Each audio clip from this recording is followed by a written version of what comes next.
So an art therapist is a mental health professional that's a master's level entry. So that means high school, college, and then graduate school. Art therapists work with any people and places you might find people. So that could be a physical health hospital after an accident or maybe brain injury, people seeking support with mental health, trying to manage anxiety, depression, or addiction, people who are just wanting some life improvement, anybody who wants to work on the sort of inner parts of themselves, uses art as a way to communicate with other people and with themselves.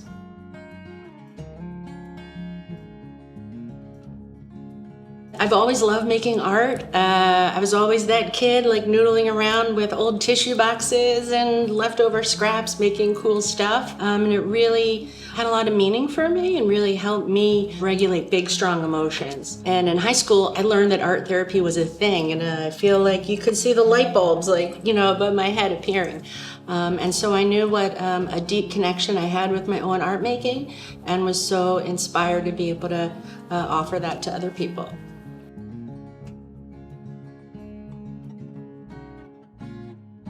I love people. I love working with people who want to grow and heal. I think it's really amazing that people invite me into a part of their lives when they hurt the most and partner with me to grow strong in the places that feel a little fragile. Yeah, absolutely. Keep making art.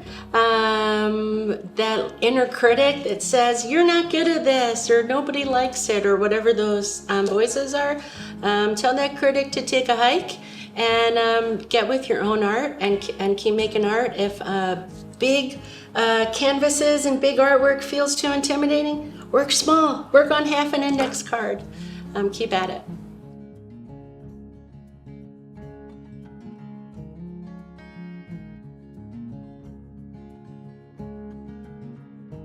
Oh, blackout poetry is one of my favorite ways to make art. I think of it kind of like an art snack because it's sort of bite-sized. So you'll find a piece of paper that you're allowed to draw on. You might have an old book that you have permission to tear a page out of, newspaper, article, magazine. And so then you'll have a page with words on it. You're going to write or create your own story on top of the words that are already there. So imagine you have a page from a newspaper. You're just going to kind of scan it for words that stand out to you. They don't have to be in order. They don't have to make sense. They don't have to rhyme. Just whatever stands out to you. And as you're going through it, circle it lightly with a pencil. Step 2, check to make sure you have at least 4 words, maybe 3, but get a couple of words on the page.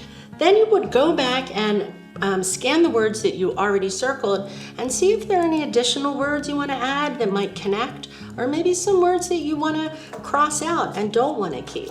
So the step 3 would be to black out all the other words. You could use a marker, a crayon, a colored pencil. You don't have to use the color black.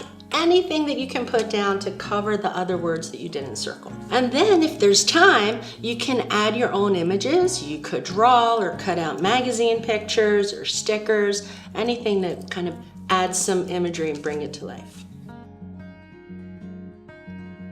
I'd love to share some examples that I made with you.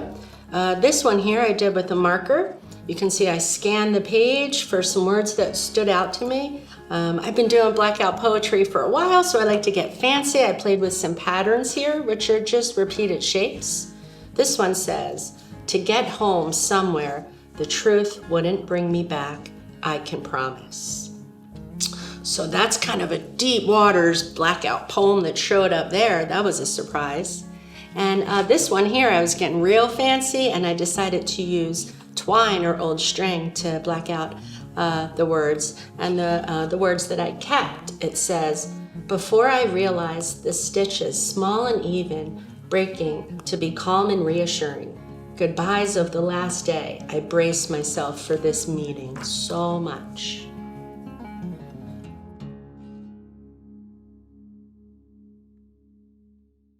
So now I'm going to show you how to create your own blackout poem. So I have some pages from an old book that I have permission, and I'm just going to scan for words that jump out to me. I'm not really going to read it, and I'm just going to circle some words.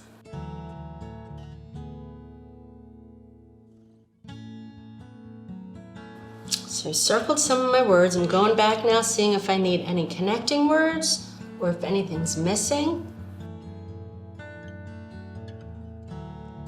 Okay, so that feels like a good stopping place, and I'm gonna use this big purple marker and go through and black out or purple out the words that I didn't circle. And if you run over a word that you circled, that's okay. It just maybe needed to be that way. I'm gonna fill in all those spaces in between so I get a nice solid block of purple. I like to create an edge, keep all my thoughts in.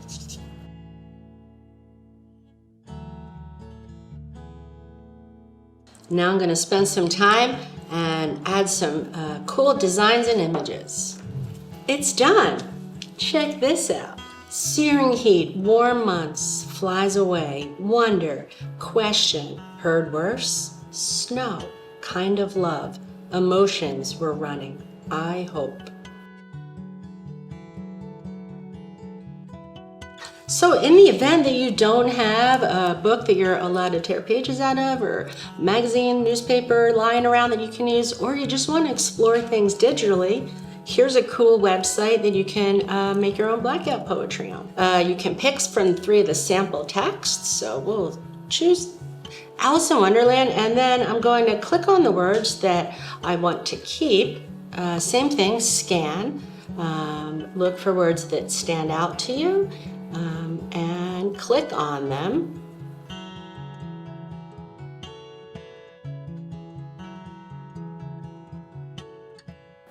And then when you're done, you can look for connecting words, any words you want to delete or add, and then click Blackout, and there's my poem.